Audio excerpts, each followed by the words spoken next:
Nazi, benarnya aku penasaran sebenarnya apa ini ada hubungannya dengan penyakit MERS ya, ketika dibilang kalau misalnya unta itu dari setan gitu dari ya. Setan. Dan satu hal lagi, memang aku pernah baca ya, ketika kita berwudu kita makan daging kambing, sapi itu tidak batal, tapi kalau kita makan daging unta itu batal gitu. Oh, Ini ya? sebenarnya ada hubungannya nggak ya? Ada alasan logikanya apa ilmiahnya? Aku juga kurang tahu nih kalau soal kayak Langsung gini. aja kita lihat penjelasannya ya. Ini dia.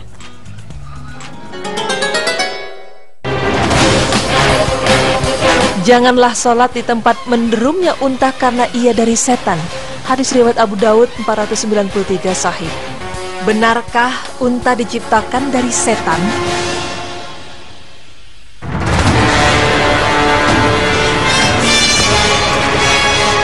Pemirsa, Sang Pencipta Allah Subhanahu wa Ta'ala memang tidak diragukan lagi kuasanya.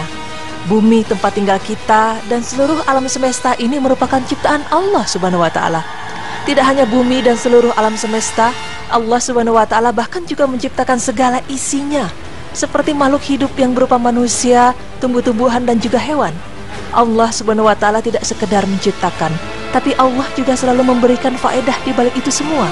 Seperti manusia diciptakan Allah dengan sangat sempurna dibandingkan ciptaan-ciptaannya yang lain, karena Allah memberikan akal dan pikiran kepada manusia. Sedangkan makhluk lainnya seperti tumbuh-tumbuhan, Allah juga memberikan manfaat di dalamnya. Semisal ada beberapa tumbuhan yang berkhasiat dan bermanfaat, seperti daun sirih, buah tin, buah zaitun dan lain sebagainya. Kemudian hewan juga diciptakan oleh Allah Subhanahu wa Ta'ala guna untuk membantu kehidupan manusia. Contohnya seperti sapi yang dapat digunakan untuk membajak sawah, lalu unta yang berguna untuk membantu manusia ketika hendak berjalan jauh di padang pasir. Nah pemirsa, jika kita berbicara mengenai hewan unta, ada beberapa pendapat yang mengatakan bahwa hewan unta merupakan ciptaan dari setan. Lalu pemirsa, benarkah pendapat itu semua? Berikutin berita Islami masa kini memaparkannya untuk Anda.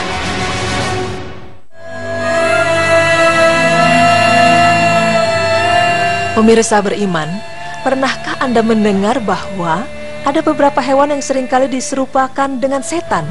Semisal hewan anjing yang berwarna hitam, di mana hewan tersebut seringkali disebut setan. Karena setiap ada anjing yang melolong di malam hari, pertanda ia tengah melihat setan atau jin.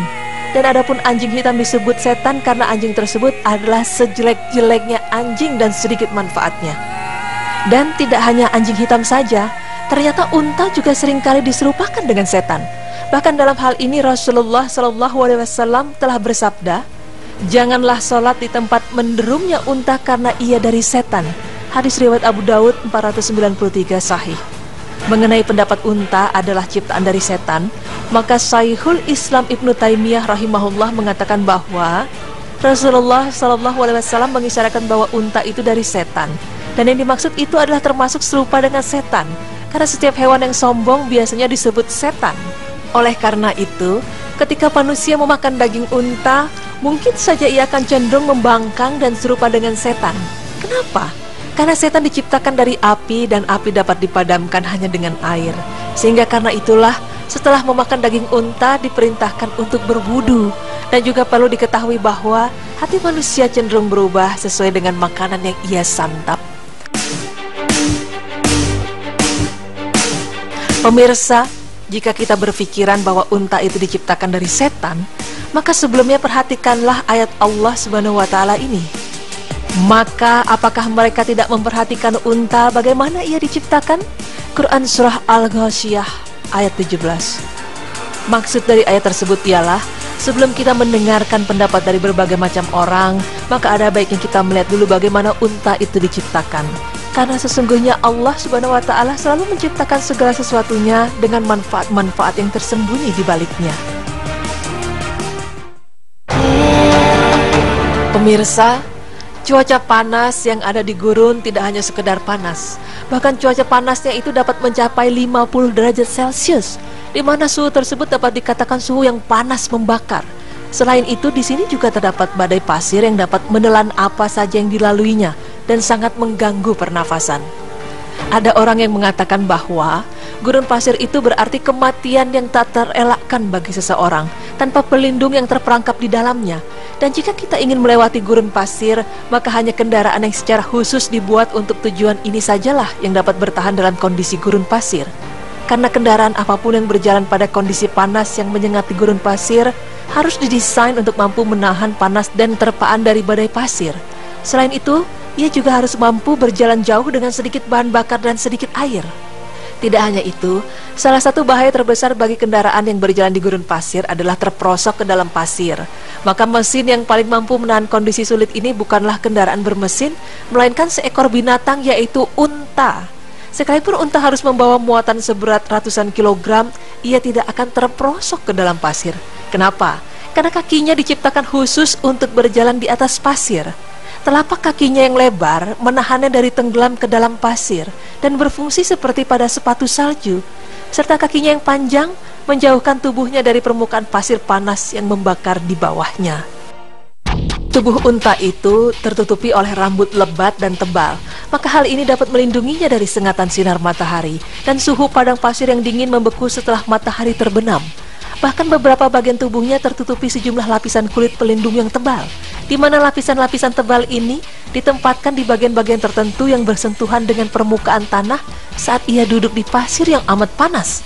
Lapisan tebal kulit ini berfungsi untuk mencegah kulit unta agar tidak terbakar, dan lapisan ini tidaklah tumbuh dan terbentuk perlahan-lahan, melainkan unta memang terlahir demikian. Tidak hanya bentuk tubuh unta yang memang didesain khusus untuk di gurun pasir, tapi cara hidup unta pun juga diciptakan Allah Subhanahu wa Ta'ala dengan sangat sempurna, di mana unta dapat bertahan hidup hingga 8 hari pada suhu 50 derajat tanpa makan atau minum.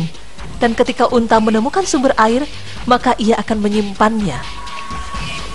Selain itu, unta juga mampu minum air sebanyak sepertiga berat badannya dalam waktu 10 menit, yang berarti kira-kira ada sekitar 130 liter dalam sekali minum, yang kemudian disimpan di punuk unta.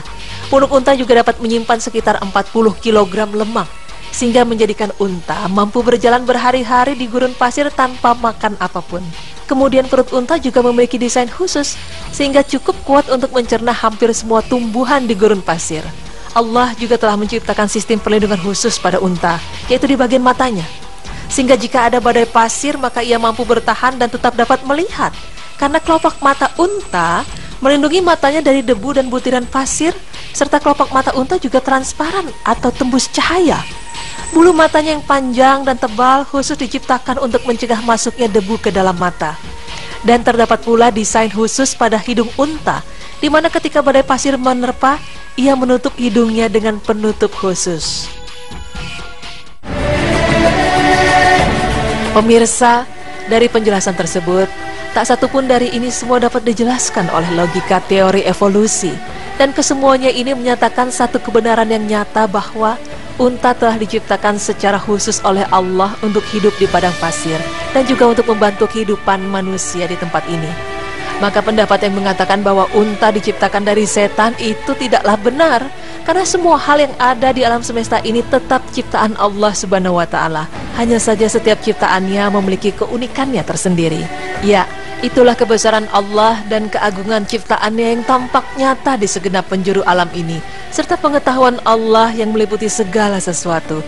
Bahkan Allah menyatakan hal ini dalam ayat Al-Quran yang artinya, sesungguhnya Tuhanmu hanyalah Allah yang tidak ada Tuhan selain Dia. Pengetahuannya meliputi segala sesuatu. Quran Surah Taha ayat 98. Subhanallah.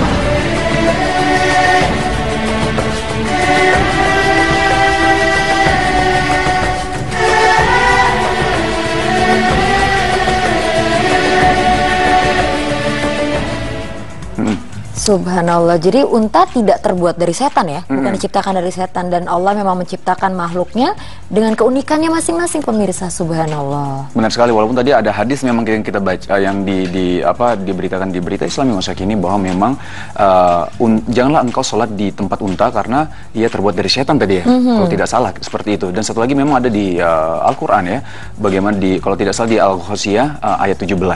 Tapi memang kalau misal diperhatikan sekali lagi, kalau misal unta ini memang memiliki keunikan yang begitu banyak sekali. Betul. Misalkan di padang pasir, tadi disebutkan di berita Islami masa kini bahwa memang padang pasir itu adalah kematian. Karena apa? Karena memang panas yang begitu dahsyat sekali, Betul. debunya begitu luar biasa. Dan hati-hati ketika berjalan di padang pasir, kita bisa terperosok ke dalam. Nah, unta ini memiliki kelebihan yang bisa melewati padang pasir tersebut gitu ya. Misalkan dia tahan panas, dia bisa menyimpan makanan di tubuhnya yang begitu luar biasa sekali. Di punuknya ya? Di punuknya gitu. Dan dia tidak bisa untuk terperosok ke dalam gitu. Dia bisa bertahan dari hal yang begitu luar biasa yang terjadi di padang pasir sih. Subhanallah, jadi memang diciptakan khusus untuk hidup di padang pasir. Iya. Oke, nah setelah ini kita akan membahas tentang macam-macam najis dan cara membersihkannya. Wah, itu penting sih. Betul Penting banget, sekali tapi kita bahasnya nanti pemirsa, jadi jangan kemana-mana, tetap di Berita Islami Masa Kini. Allahu Akbar.